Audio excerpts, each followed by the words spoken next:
There might be an easier way than this, but I don't want to risk it. I know nothing about these cars. You're the best thing I never knew I needed. Whoa. What am I doing? Why is my life like this, bro? So now it's so clear. I need you here always. What is good, beautiful people? Welcome to a new episode. This is my 2017 BMW 330i X wagon, touring, whatever you call it. Well, it didn't look like this before. If you wonder what happened to it, you can take a look at the previous videos. But let's change the front core support today. The old front core support was badly damaged in the accident. But now, since I got a whole M3 front end, M3 hood, M3 fenders, and the M3 bumper along with the core support, crash bar, brackets, radiator. Well, the radiator is actually for B48.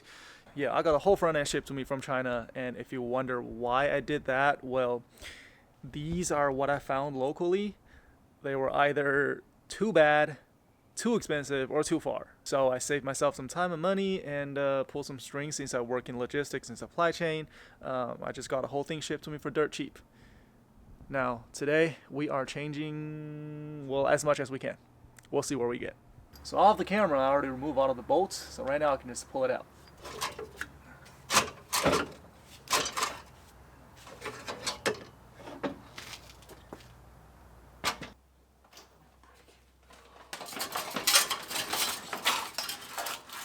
The new radiator comes with this hose. I actually don't need it right now, but I'm gonna take it off and keep it. I hope it doesn't give me any issue. Oh my god. I am a little nervous. No. Why am I dealing with this again? Oh god, no. Oh my god, I'm afraid of breaking it. This is literally like the definition of 2 step forward, 1 step back. What am I doing? Why is my life like this, bro? This is literally the same as the last episode. Me and them coolant hose connectors, man. We do not get along. In Chinese, we have a saying, we call it 八字不合. 这就是八字不合. A few moments later.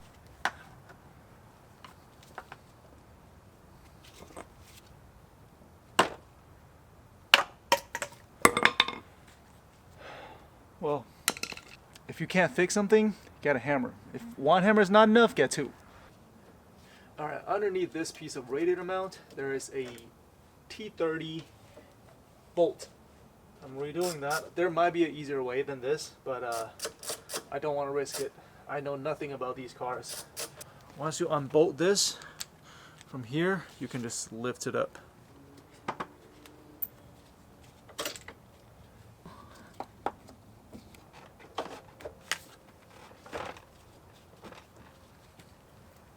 Hey, that's easier than I thought. You're the best thing I never knew I needed. Whoa, so now it's so clear. I need you here always. Alright, now we're at the driver's side. Same thing, larger one is at the top, smaller one is at the bottom. It's always like that, isn't it? Let's do the bottom first. Let's do the bottom first. See how I'm fingering this? Okay, this is really started to become R-rated. My content will get taken off. Okay, a little bit up. Yep, like that. So if you watched my previous video, you know that I did not tighten this down. And now is the time. Now everything is connected, there's no tension, there's no binding. Yeah, now it's time to tighten this up. Alright, I made a mistake. I should have ran this cable over here, not under this. I'm gonna fix it right now, actually. Alright, now with the radiator done, I can finally put some coolant in it, I can bleed it, I can turn it on. Now the car is movable again. And that's it for this video. I'm gonna keep working on it though, because I think it's only 11 p.m. I have like at least 2 more hours. And later on I'm gonna put this clip onto it, and hopefully by tomorrow I'll be able to show you guys a sneak peek of the, well, it's not a completed form, but I call it stage 1. Since everybody want to use stage 1, stage 2 for their tune, I'm gonna say I can show you guys a stage 1 fix of this car, or stage 1 build. Let's put it that way. Alright, thank you so much for watching. Like, comment, subscribe, and I'll see you guys in the next one. Peace.